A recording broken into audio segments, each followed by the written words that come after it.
Hello दोस्तों, आज हम आपको इस केस के बारे में बताएंगे। पेशे से सॉफ्टवेयर इंजीनियर युवराज मेहता की मौत कई सवालें खड़ा करती है। कैसे नाकाम सिस्टम की वजह से एक पिता ने अपने इकलौते बेटे को खो दिया। अगर थोड़ी सी हिम्मत की जाती तो युवराज को बचाया जा सकता था।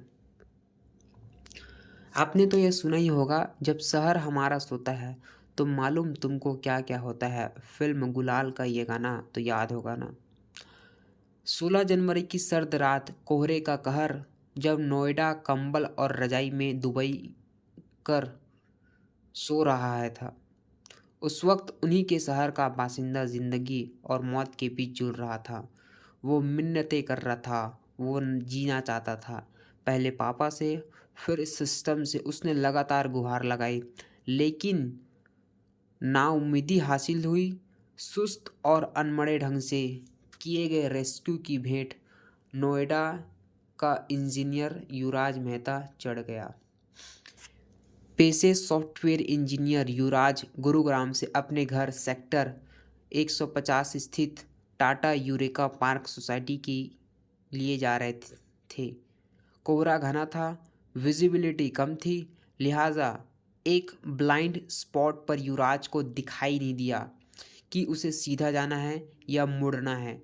युवराज की कार सड़क के साथ ना मुड़कर सीधा दीवार को तोड़कर एक मॉल के निर्माणाधीन बेसमेंट में जा घुसी। बेसमेंट में पानी भरा हुआ था, इसलिए कार डूब गई। अब यहाँ से कहानी जितनी जटिल दिखती है, इसे इतना ही आसान बनाया जा सकता था और सख्त की जान बचाई जा सकती थी। जब युवराज ने हर तरह से प्रयास करने के बाद 12 बजे पिता से जान बचाने की गुहार लगाई, तो वो भी भागे भागे हादसे वाली जगह पर पहुंच गए। बौकाल युवराज के पिता 112 पर कॉल किया तो पुलिस 20 मिनट में पहुंच गई। इसके बाद फायर ब्रिगेड की टीम आई। रेस्क्यू के नाम पर उन्होंने अधूरी कोशिश की। हाइड्रो हाइड्रोलिक मशीन का इस्तेमाल किया गया, लेकिन वह मेरे बेटे का रस्सी तक नहीं पहुंच पाए। हैरानी की बात यह थी कि पानी और डूबने की खबर थी, लेकिन रेस्क्यू टीम के पास कोई भी तैराक नहीं था जो कूदकर युवराज को बचा सकता था।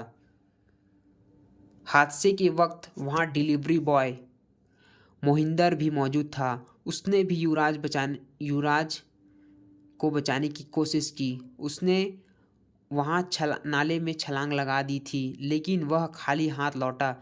मोहिंदर का साफ कहना है कि लड़के की मौत के जिम्मेदार सरकार तंत्र है। वह बोलता रहा, मुझे बचा लो, किसी भी तरह से मुझे बचा लो। मौके पर पुलिस भी थी, एसडीआरएफ भी थी और फायर ब्रिगेड वाले भी थे। किसी ने उसकी मदद नहीं की। वे बोल रहे थे, ठंडा पानी है, हम अंदर नहीं जाएंगे, अंदर सरिया है, हम नहीं जाएंगे। सिस्टम की निकम्मा था। कितनी हैरान की बात है कि रेस्क्यू ऑपरेशन करने वाले ठंडे पानी और सरिये की चिंता कर रहे थे। ये उस रात की कहानी नहीं है, उस रात की कहानी होगी जब एक एक दूसरे की तरफ देख रहे होंगे और पूछ रहे होंगे। वो पूछ वो पूछे हैं हैरान होकर, ऐसा सब कुछ होता है कब? वो बतलाओ उनको, ऐसा तब होता है जब शहर हमारा होता है।